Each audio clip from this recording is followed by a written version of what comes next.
ओम शांति। आज का पदम है, क्या सर्वशक्तिवान परमात्मा जो चाहे सो कर सकता है? क्या लगता है आपको, परमात्मा जो मर्जी कर सकता है? नहीं भाई, नहीं कर सकता। परमात्मा की सर्वशक्तिमता, ड्रामा के अधीन है वो।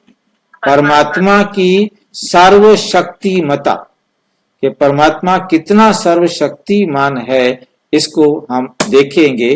परमात्मा को सर्वशक्तिमान कहा जाता है।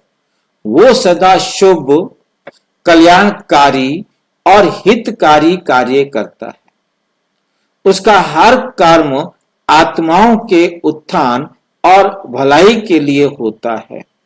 उसकी शक्ति असीम है और वे संपूर्ण विश्व में सत्य, धर्म और प्रेम का प्रतीक है। क्या परमात्मा जो चाहे सो कर सकता है? इस प्रश्न का उत्तर सरल नहीं है। क्यों? क्योंकि ये हमें विश्व नाटक के गहरे सिद्धांतों को जानने की ओर ले जाता है।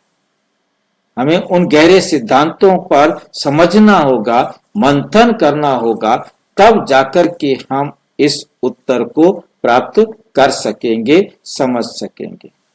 पहली बात आती है कि विश्व नाटक अनादि और अविनाशी है। अनादि और अविनाशी है। ये सृष्टि एक अनादि अविनाशी नाटक है। इस नाटक में हर आत्मा का पूर्व निर्धारित पार्ट है। हर आत्मा का क्या है? पूर्व निर्धारित पार्ट है, जिसमें परमात्मा स्वयं भी शामिल है। हर आत्मा और परमात्मा अपने अपने निर्धारित कर्तव्यों और भूमिकाओं का पालन करते हैं। भूमिकाओं का पालन करते हैं। लाइन समझ में आई है? फिर से देखें इसको ध्यान से। इस नाटक में हर आत्मा का पूर्व निर्धारित, पहले से ऑलरेडी रिकॉर्डेड पार्ट है, जिसमें परमात्मा स्वयं भी शामिल है। उसमें भी 5000 साल की एकदम रिकॉर्डिंग है। नैनो सेकंड का भी फर्क नहीं पड़ सकता। हर आत्मा और परमात्मा अपने अपने निर्धारित कर्तव्यों और भूमिकाओं का पालन करते हैं। आत्मा हो, परमात्मा भी एक आत्मा है, वो भी हमारी तरह है। सिर्फ फर्क जो है वो है, ये हमें समझना है कि वो जन्म मरण के चक्कर में नहीं आता। बाकी वो भी हमारी तरह 5000 साल ड्रामा के अंदर अपने पाठ पर चलता है। बाकी परम अवस्था में रहता है और 100 साल के लिए इस संसार में पाठ बजाने के लिए आ जाता है। परमात्मा का मर्यादाओं में बंधा होना। हालांकि परमात्मा सर्वशक्तिवान है, वे इस विश्व नाटक की मर्यादाओं और विधि विधानों के अनुसार ही कर्म करता है। ये नाटक एक उच्च व्यवस्था और संतुलन पर आधारित है। बैलेंस, एकदम बैलेंस, न्याय होता है।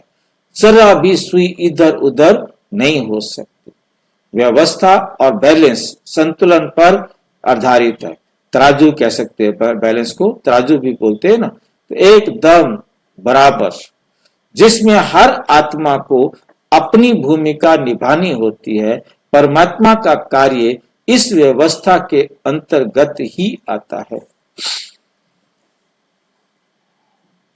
वे किसी भी स्थिति में विश्व नाटक की मर्यादाओं का उल्लंघन नहीं करता। शिव बाबा परमात्मा कभी भी किसी भी मर्यादा का उल्लंघन नहीं करते हैं।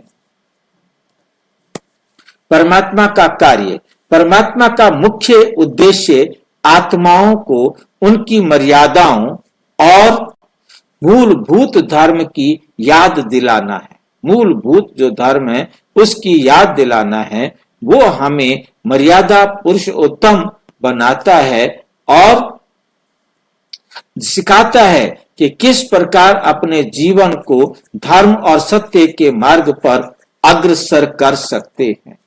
उसकी शिक्षा हमें आत्म ज्ञान, आत्म सम्मान और आत्म विकास की ओर प्रेरित करती है। 3 कार्य मिलते हैं हमें, आत्म ज्ञान, हम आत्मा हैं, आत्मा की जानकारी मिलती है, आत्म सम्मान, स्वमान, आत्म सम्मान को क्या बोलेंगे, स्वमान, अपने आप को स्वीकार करना कि मैं क्या हूं, और आत्म विकास, हम आत्माओं का विकास भी होता है।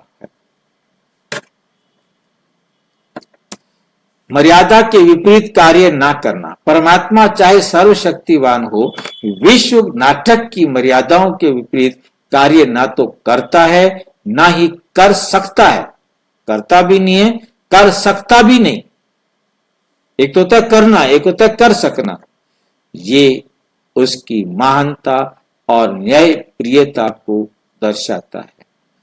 उसकी हर क्रिया इस सृष्टि के संतुलन और कल्याण को बनाए रखने के लिए होती है। निष्कर्ष कहेंगे, परमात्मा सर्वशक्तिमान है, लेकिन उसकी शक्तियां और कार्य एक दिव्य मर्यादा और नियम के अंतर्गत आते हैं। इस विश्व नाटक में परमात्मा स्वयं मर्यादा के दायरे में रहते हुए अपनी भूमिका निभाता है। उसकी शिक्षा और मार्गदर्शन हमें सिखाते हैं कि कैसे इस नाटक में अपनी भूमिका को श्रेष्ठ बनाना है और अपने कर्मों द्वारा सृष्टि में संतुलन और समरसता बनाए रखना है। अच्छा, ओम शांति। और विस्तार से जानने के लिए प्रजापिता ब्रह्मा कुमारी ईश्वरीय विश्वविद्यालय के किसी भी सेवा केंद्र पर संपर्क करें और यदि कोई प्रश्न है तो 9213106986 पर केवल टेलीग्राम करें, 9650692270 पर केवल व्हाट्सएप करें, फोन नहीं। ओम शांति।